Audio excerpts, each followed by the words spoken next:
Joe, welcome to the Pillow Talk Sessions podcast. Really pleased to have you as a guest, and I know that we'll have a really good conversation here. But before we sort of get into the nub of the discussion, can you tell us a little bit more about Yugo? And by the way, my son, who's a student, is called Hugo, so I might sort of mistakenly start saying Hugo, but Yugo. Tell us a little bit more about Yugo and also about yourself and how you came into the student accommodation sector. First of all, thank you both for having me on, and hello to the audience. And I don't mind if you say Hugo, there's worse brands that you can be associated with. So I won't take it personally. A little bit about me then. So I've been in the PBSA space since 2011, so nigh on 15 years. I started at Unite, as a lot of people do and did, and got my grounding there. Never knew anything about student housing. My previous history had always been in retail and big box FMCG space, prior to going to Australia and working in the gambling industry for 5 years. So very different, but a lot of skill sets that were transferable, and a lot of what I'd learned throughout my career prior to Unite, I felt was very transferable. So I fell into it, and I suppose a lot of people will probably say that the same thing. You fall into student because no one, certainly at the time, no one used to know what it was all about. And I've been in the space now 15 years. At Yugo now, which I'm proud to say is the largest operator in Europe, and at a global scale is almost the largest globally. There's obviously a couple of American operators out there that have got huge portfolios, but we're on a par with them. Currently around 110,000 beds across 14 countries globally, from, we like to say, from Seattle to Sydney, but effectively the States right through to Australia, Japan, and everywhere in between.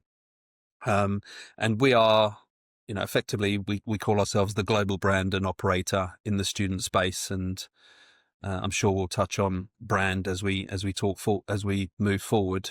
But we form part, Yugo forms one part of the DOC Group, which is the parent company, the umbrella company, which consists of 4 verticals, one being the investment management side, which is GSA, Global Student Accommodation. Yugo is the operating brand. Kinetic Capital, which is development, so provides financing for developments in student, and also touches into other areas of residential living. And finally, student.com, which is effectively called the marketplace for students. So it's like the booking.com, but for student accommodation. So together we form part of the wider DOC Group, and we feel that, we've got our own little student ecosystem, if you like, where we effectively are a true vertical and work across every part of student that you can think of, from planning, development stage, right through to the leasing and online booking journey, etc. And 15 years is a significant amount of time to be within a vertical. So you must have seen huge amounts of changes within PBSA within that time. Do you want to give us a short summary of the changes that you've seen in that 15 years? It's going to be hard to give you a short summary. There's a lot that's changed from Christian's a good when editor. we first entered, but thankfully Christian can edit out. So a lot has changed, and it ranges from the approach that operators take in terms of the service delivery and what that means, through to the actual physical nature of the product that is being developed today. So when I first joined, things such as shared bathrooms and twin rooms were prevalent, or non-en-suites as well were very prevalent. It was a huge focus on density of rooms, and there wasn't really any or a lot of attention paid to the communal areas, the amenity space, the community, building a community within PBSA. It was very much real estate focused, and I suppose that was natural because it spawned from residential, and residential as we know it, as we knew it, that's also changing, was very much, you just build a put a building up, erect a building, put rooms in it, and then hand the keys, and then you don't see anyone until their lease is up and they move out, unless there's a maintenance issue along the way. So that was typically the original approach. It was a new sector. It's very much an alternative back then, and so therefore it was, let's not reinvent the wheel, let's build what was already been built before. However, over the years, we've seen a strong focus on amenity service, the community aspect, but also importance of pastoral care, well-being, and mental health side of student learning and their experience. And I think, something that we're very passionate about and is more and more prevalent across the sector is that the university experience for students is more than just you go to university, study in the library, and then your student accommodation is just somewhere to place your head at night. We've worked very hard over the years to ensure that where you live forms part of your university experience.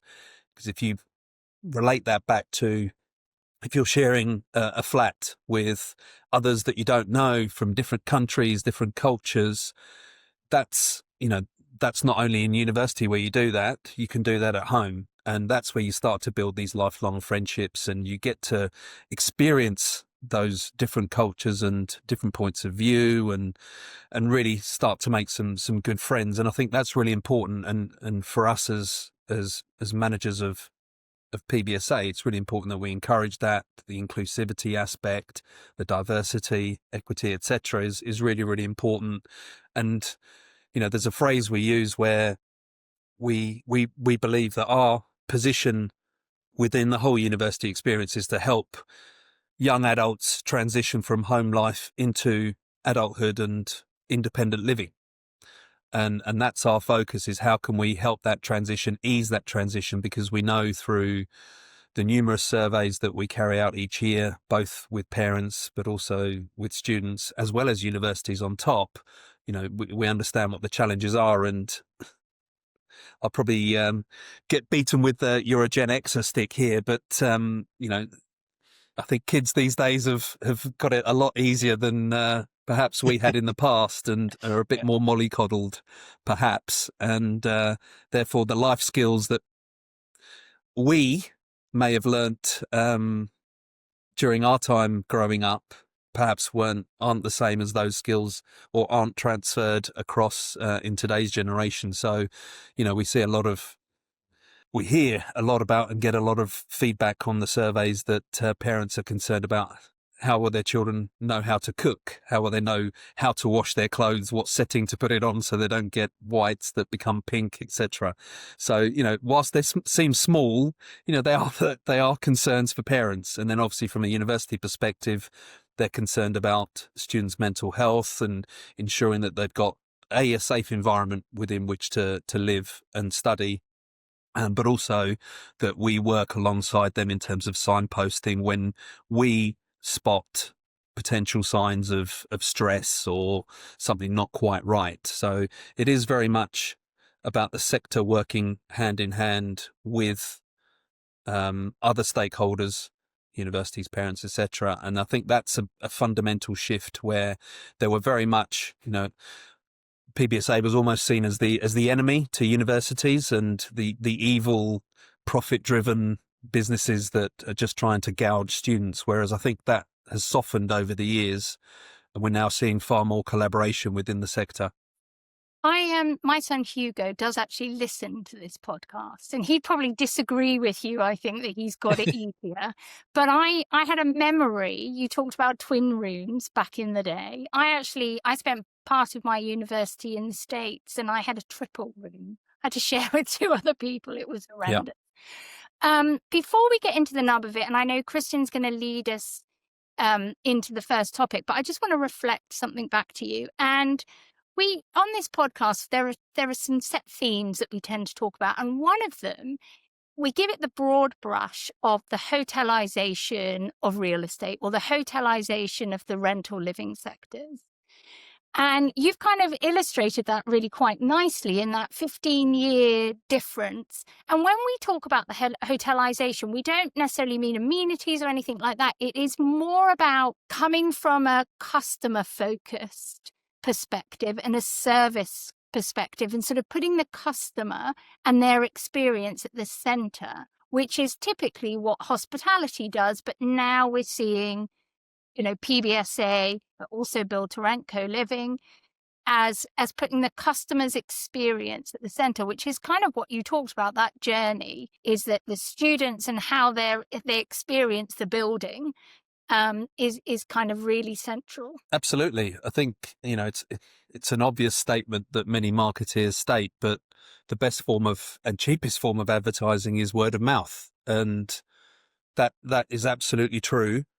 And it's very prevalent. I mean, there's an example that I do recall, which shocked me at the time, when I was at Unite, and there was a building that the property that we had in Liverpool, and one of the students from the previous year was a Chinese student, and they loved their experience so much that they told their friends, and he actually managed to get, I think it was 28 of his friends from China to live there the following year along with him.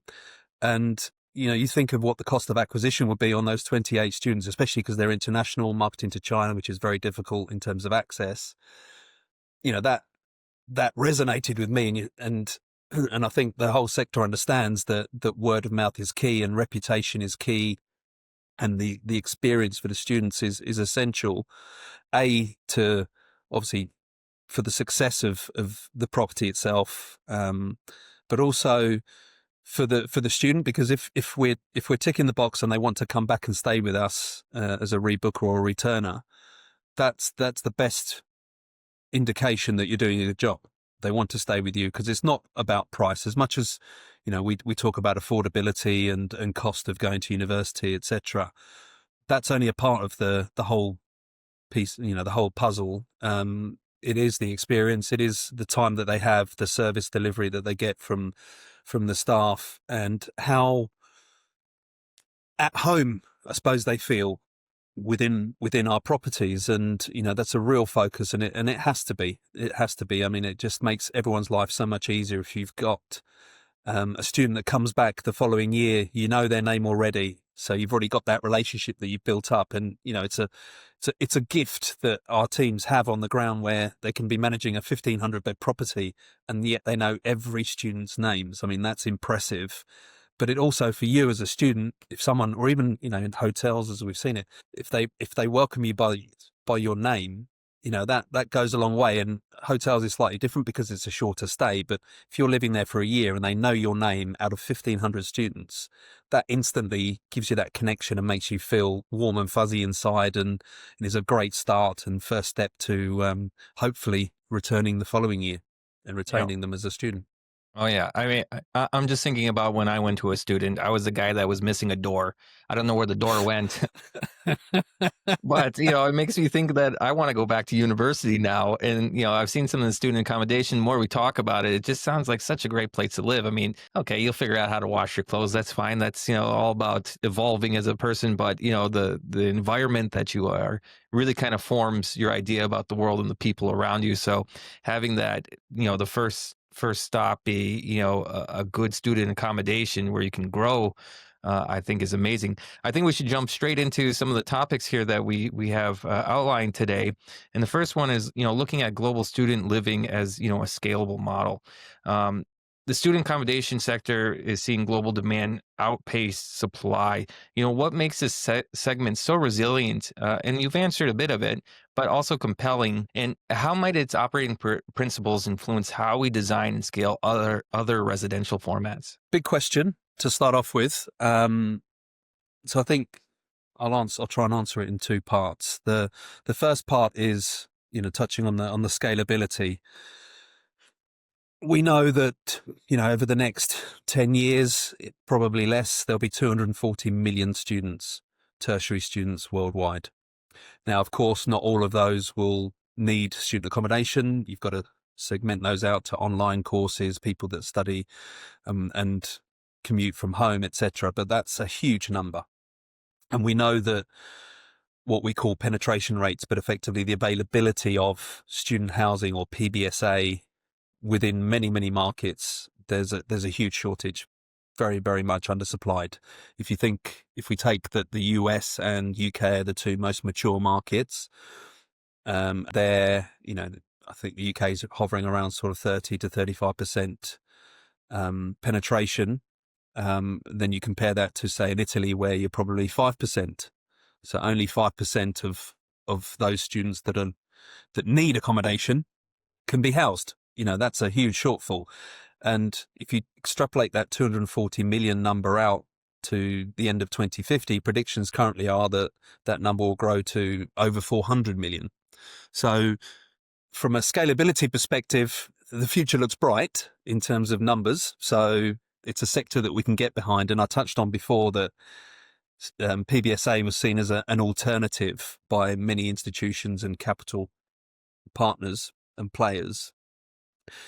In my view, residential itself was seen as an alternative, whereas now I think residential is core. It's absolutely core. It should sit alongside offices and other sectors like retail. And in fact, over the last few years, we've seen that investment into living has outpaced what traditionally was the biggest sector of offices. And we know that COVID's had an impact, etc. So I think the future looks very, very good in terms of numbers coming through. And we've seen participation rates increasing a lot across many markets, many countries, in terms of the number of students that are opting to go to university as it becomes more available to different countries. And I think that the nuance, though, is we know that it's difficult to build. Costs have increased across labour, but across materials, cost of land, etc. So it is hard to build at the right price, or a good price and a value for money price point. But the nuance really, which does affect other sectors, and this is something that we've been looking at over the last couple of years, is that we've seen the rise of BTR and co-living and flex living. And I suppose it's the opaqueness in terms of data that's the challenge. So in the US, until recently, it was very open. Everyone fed into College House, and you could see how the market was trending and how rents were trending and occupancy, etc.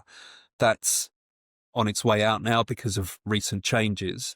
But when you throw in new sectors or new subsectors of living, such as co-living, it's harder to track how many students are actually potentially tempted and do live there. And at the moment, we're making educated or hopefully educated guesses as to what that can be, because understanding what percentage may opt to live in BTR or co-living has an impact on whether a scheme should go ahead, whether it stacks up to develop something new, what your price points should be, what you can expect in terms of occupancy, how difficult it might be, your marketing strategy. There's a series of implications that you need to take into account. But when you don't have solid numbers and data to back you up, it does make it challenging. But I think, as with student, co-living, BTR, there is a place for everything. They are subsectors of living, and we know that the ultimate mantra, if you like, of the living sector is that everybody deserves and needs a roof over their head. So, and we know that there's just not enough supply out there of any kind of housing. We've seen the shortfalls, we've seen the targets the government set and don't hit across the world. So from a buoyancy perspective, the sector is bright. From a delivery perspective, it's challenging. And then obviously the opaqueness or opacity of not having the data to make better informed decisions about where to build and what to build present a slight headwind. But in general, it's a very, very positive trend from my perspective. I know that we're going to go into a little bit more about growing globally and what it's like to operate in different markets, because that must be hugely challenging. And I know we're going to, go into that in a minute. But you've talked also about the shortfall of supply in build to rent and co-living as well. Are you tempted to go into those asset classes as well? Or, what's your kind of feeling of that sort of, expanding? You've got this great brand, you've clearly got happy customers, they're going to grow up and want other asset classes. What's your kind of feeling about that? I think there's a number of aspects to take into account, and if I think more broadly, it really does depend on, everyone's got their own strategy, and it really does depend on where you think the opportunity may lie, and should you try and be a jack of all trades and spread into different segments of the living space, or do you just focus and hone and really try and be great at one thing? And there's not necessarily, one way is not better than the other necessarily. I suppose from our perspective, we think that focusing on student is the best thing for us to do, but that's because we've got a long history of being in student, in the current guise, but also if I mention our founder, Nick Porter, and chairman, who is regarded as the godfather of PBSA, he originally set up Unite back in 1991, and that was really, I suppose, the first scheme in Bristol. Then with the nominations to the university was the first step into PBSA in the UK. So that's over 30 years of history, and he's always had an unwavering drive to focus on student and try and just get better at what we do year on year and improve on that, whether it's the service, the quality of the building, the relationships, and obviously the ultimate return to stakeholders. And that's the path we've chosen. Just try and be great at what you do. Now, how you define great is a different story, and everyone will say that they're very good at what they do, but you can always improve. And I suppose what we target and what we're proud of is trying to be pioneering. So going from that very first asset in Bristol in 91 to now 14 countries across the globe, nobody else has got that footprint. Nobody else has done that. So you touched on it on the question you just asked, Jessica, in terms of what it must be like going into new markets, and that's pioneering.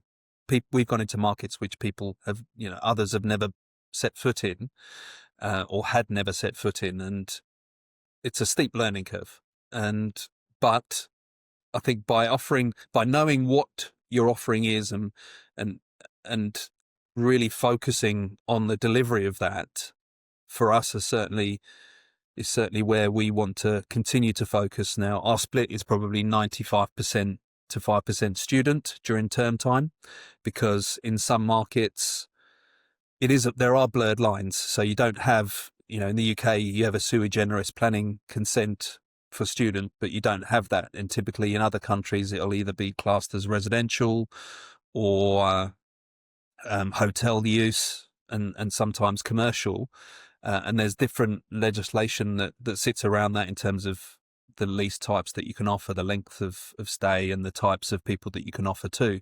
And then you think of the US and the Fair Housing Act there, which means that you can't discriminate against non-students. So, there are nuances that you have to incorporate within your offering, but typically we're 95% student. And then during the summer, it's a different experience, because in Europe especially, you will run a summer market where, whilst we do focus on students and language schools and university courses and accommodating those students, we do run tourist or hotel type properties as well during the summer. I wanted to dig a little bit deeper on that. As an operator, as you mentioned, expanding into new geographies, you said 14 countries. How do you balance this growth with consistency? Especially, you touch on it a little bit, but customer expectations, regulations, cultural norms, they vary so widely. They do, and I suppose the lesson that we learned very quickly early on was that one size does not fit all. You can't just pick up the UK model and transplant it into other markets and expect it to work. You do need to really understand and get under the skin of each market. So when the way we approach any market is that typically we take up to about 2 years researching that market to understand the nuances, the cultural aspect. How do people buy? How do they purchase? What's the understanding of PBSA? Do they have an understanding? You know, typically education is the first point that we touch on. We need to educate universities, parents, governments, local councils on what PBSA actually is, because invariably it's never existed. So once we've gone through that phase of the education piece, it's then understanding how easy is it to do business in that country. How easy is it to get planning consents to build? Are there restrictions? Are there wider master plans that mean that actually you're not allowed to build student in a city? It's got to be on the periphery. And then what does that mean in terms of travel times for students and therefore the attractiveness of that to a student population? But then also the strength of the universities.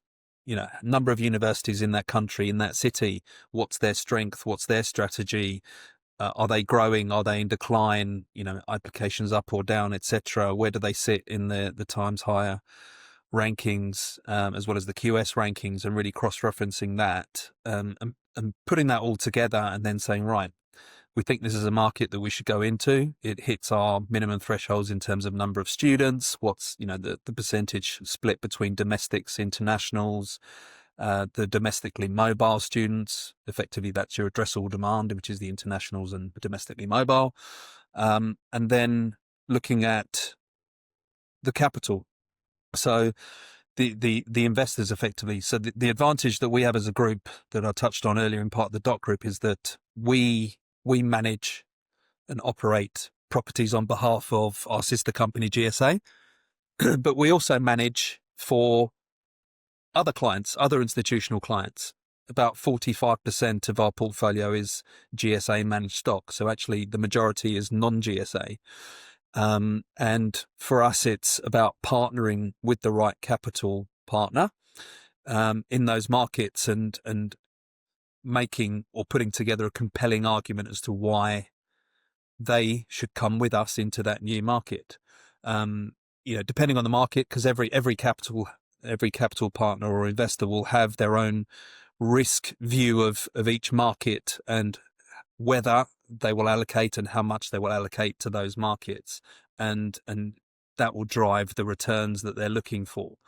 And for us, it's important that we marry the right capital partner with the right markets and the right opportunities to deliver on what we want to deliver in terms of the brand promises that we make and the service, etc., and obviously a successful scheme, but also the returns that the investor wants. So it's not a case of someone turns up tomorrow and says, right, we want to go into X country, will you come with us? And then we just say yes on the spot. There's a lot of thinking that has to go into that, because as an operator, and every other operator this will resonate with, is, you know, the key to efficient operations is scale, and you need scale in cities and in countries in order to achieve that. And if you just go in for one property for 300 beds, it's really not going to work. Well, it's definitely not going to work. But if you've got a capital partner that's willing to commit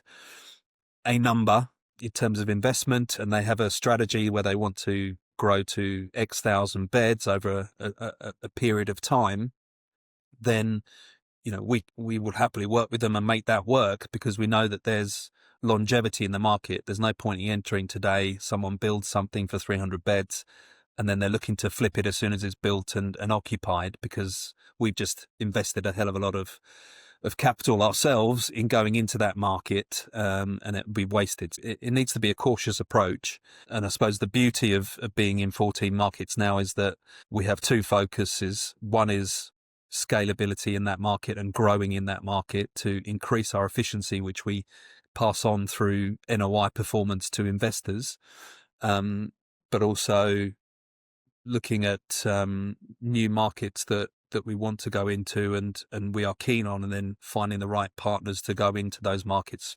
We've got a list of markets that we are interested in entering, and it's just about finding the right opportunities and partners to do that with. There's so much complexity, which kind of really builds the moat around what you're doing as well, doesn't it? Like, you've got to have so much in play, apart from expertise, relationships, all of patience, all of those things around that moat, which is really interesting. But what I'd love to, firstly, I don't know whether you tell us, but I'd love to know which markets you're really excited about. But you don't have to tell us if you don't want to tell us that. But I can tell you, no, yeah. I'm happy to tell you the markets that we're excited about, that we're in. I won't divulge just yet the markets that we are looking to go into. But if I think of in Europe, there's a huge opportunity. As I said, the UK is the most mature market, but there are a number of nascent markets out there. We've seen the recent, the last 5 or so years, the surge in Spain. In terms of development and PBSA being built. But we see a huge opportunity in Italy. Italy, as we've been looking at this market, I've been looking at this market personally since probably 2016. It's taken a long time for us to get into that market. We did enter successfully last year, and we have seen the opportunities there are exponential. The growth opportunity is huge. It's got the lowest penetration rate in terms of supply in Europe. It's the 3rd largest, I think, in terms of student numbers. Numbers sort of vary a little bit from month to month and year to year, but it's a huge opportunity, and that's because it's undersupply, as I've mentioned, but B, it is difficult to enter. And it's difficult to get your head around things like the planning system, which can take invariably 5 to 10 years to get planning permission, and capital is not that patient. They need to deploy to start seeing a return. But we see huge opportunity there. There's been a big shift. Milan has been the focus for a lot of other players in terms of trying to get into Milan, because they have been on a journey over the last few years with their own master plan in trying to attract more students to Milan, strong universities. But you look at it as a country, there's very strong universities. There's a huge university in Rome, over 200,000 students in one university. and it's incredible for a European university. You've got the oldest university in Bologna from the early 1000s, 1081, I think it was, when it was first born. I think it's trying to claim that it's the oldest university in the world. There's a long history of universities in that country, and it's a great country to live in. The climate's very good, very attractive, and we see huge opportunity there, and we're working on a number of those opportunities as we speak. So that's one. The second one, which surprised me and didn't surprise me, I would say, is Poland. Not a lot of people would have looked at Poland. There's still a lot of value to be had. I think that's where I mentioned that the research really comes to the fore more, because, Southern Europe, whilst you can't bucket everything together, there's similarities between Spain and Italy, for example, in terms of culture and the lifestyle, the weather, etc. Poland is different. And, just looking at a metric, when I talk about internationals, people will naturally think, oh, it's Chinese students or Indian students. Well, internationals in Poland is not Chinese or Indian students. It's more Eastern Bloc or Lithuanians, Serbians, for example. So again, everything that you knew from other markets and the research that you use and the data that you use to build up the business case is different, because the international students in Poland have a different disposable income or price range that they can afford. So again, that affects your thinking, which also in terms of pricing, but also affects your thinking in terms of the product that you're building, specification, etc. But they still have the same fundamental needs in terms of needing to study. You still want to give that consistency of brand promise across, in terms of community. And I suppose the principle that we try and adhere to at Yugo is the 90-10 philosophy rather than the 80-20, which is 90% consistency, 10% variation due to local nuances, whether it's legislation or health and safety, whatever crops up in the local area, but trying to be as consistent as we can in our service offering. And that's how we hopefully so far have seen success and will continue to see success. If I look further afield, then outside of Europe, the US is clearly a huge market. We're currently about 18,000 beds. We'll be looking to double that shortly, but there's still huge opportunity because it's such a big market. We're only touching the sides really in terms of 18,000 beds. There's a couple of big players out there that we're gunning for, and we want to be number one in every market that we're in if possible. And then outside of that, there's still scope. We're realistically the only player in Dubai, for example, and there's a lot of effort going into attracting university campus offshoots, if you like, into Dubai. The government are very proactive and trying to attract some of the big names like Harvard and Yale and MIT to set up an offshoot campus. And, we've already got an asset there. We've been trading there for over 5 years now, successfully. And again, that was a different market because in that property, we have segregation of male and female, for example, separate floors, separate blocks. So again, a learning curve. And then for us, it's, I'm excited about APAC and growth in Australia, and Japan, where we also have a presence. But again, it's that dual track strategy of new markets as well as scaling in the existing markets that we're in. Yeah, you guys sound super busy, so I appreciate you taking the time out today to be on the podcast with us. Just hearing everywhere you're going. One note on Poland is I actually live and work in Poland. It's where I'm at now, out of Krakow, and I can tell you that your direction to Poland is right on because there's a lot of tech companies moving to Poland.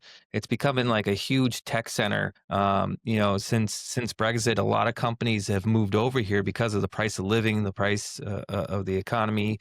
And it's a really, if anybody's thinking about moving business to Poland, that's definitely a good place to do so. We have two more subjects to talk about today. And the next one is, branding in student living. Everything that you've been talking about and what you've been doing is all reflective of your brand. Why do you think brand matters so much in the student living space, especially, you're marketing to a generation that's incredibly brand savvy and digital connected? I think you've hit the nail on the head there. One thing that we've really focused on is our brand, and we launched the Yugo brand in 2021 because previous to that we were a number of operating names. So we had Uninest, Student Housing Company, Nexo Residencias, for example, headquarters in Germany, and we felt that there was something missing in the sector. We think of the great brands that are around and how well known they are, and a lot of them stem from the US. And I think it was a stark sort of revelation for us and for me when we entered the US that in real estate especially, but in student, brand didn't exist. The brand was the property. That's the brand. You advertise the property name, but no company behind it. So the large companies such as Scion or ACC didn't have a brand that students would recognize or would roll off the top of your head. If you were having a conversation about student housing, it would be, I stayed at X building rather than with this brand. And for us, it felt like a huge opportunity because, as you said, Christian, today's Gen Z and Gen Alpha even more so moving forward, it's all about brand and brand trust. And for us, that fits in with what I was touching on before in terms of brand promise. Is we want to be synonymous for giving a level of consistency and service and expectation to students. No matter what country you're in, there should be a baseline of what we should be delivering to those students and what you can expect, what parents can expect, what students can expect, what universities can expect. And then the local nuances will vary on top of that, but it should be consistent everywhere, which is harder to achieve than you might think. But it's very important for us because and it's very deliberate in terms of our positioning that we say we are a global brand and operator and not just an operator. Because in our view, if you're just an operator, you're thinking, it's a paycheck effectively. You're thinking about how you're going to get paid your fees. Your focus is really on the performance of the asset from an NOI perspective. But for us, it's more than that. It's more than just focusing on the asset. Yes, that's absolutely important. We all need to be paid for the work that we do. But for us, it's a step further. And if I bring us back to one of my earlier points in terms of that transition from home living to independent living, effectively independent life, and becoming an adult and maturing and learning and exposure to different cultures, etc. That's key for us, and that's part of, we have 3 pillars of programming that we run internally, which many operators will say, we'll talk to you about the student experience. Our aim is to go beyond that, and effectively it's almost called the Yugo movement, if you like, in terms of it's beyond just student experience and beyond providing or putting on events for students, barbecues or whatever. That's run of the mill. For us, as part of our pioneering piece, is how can we take that further? And we have 3 strong pillars, which are around personal development, professional development, and then sustainability. And we think that those are the 3 main topics that are important to students today, and we continue to reassess those as we continue to survey future students. And we program around that so that it's not just about putting on a nice barbecue with free beer. It's more than, university life should be more than that. You think that the cost of going to university has increased so much over the years. The whole thing, not just the accommodation, but also cost of going to university has increased. The pressures that puts on families, we've seen that it's not just the middle classes and the wealthy middle classes that are sending their children to university, and the numbers we talked about before in terms of those numbers going up. It's also the lower eco-socioeconomic groups that are coming through, and they've been saving up for, the families have been saving up a hell of a long time to put their child to give through university, to give them the best opportunity possible in terms of getting the best education at the best establishments. So we have to be mindful of that. And what we try and do is push programming beyond just the normal trivia night or movie night in a property, but actually how can we help them become more employable moving forward from a professional perspective. So, and again, it goes beyond just CV writing, but it's also giving them access to CEOs of different companies that can talk to them about resilience, or talk to them about their career journey and the challenges they faced and how to overcome those and avoid pitfalls, and almost be mentors, but offering webinars on that. And, our partnership with VCARB in Formula One has been fantastic, where we've had access to some really great minds from both Red Bull, but also from the VCARB team, to talk to us about their experiences and they do as a business. And you think Formula One is very much about being a highly honed machine. It's a matter of milliseconds that, how quickly you change a tire. Everyone needs to know their role, needs to know how they fit into the bigger piece of the puzzle, or bigger part of the whole journey, if you like, of F1, and how people need to be resilient, and they need to be, they need the necessary skills to fulfill their part, because they could be the one piece that lets everyone else down and could cost those tenths of a second to a team, which could ultimately cost them the race and points and funding, etc.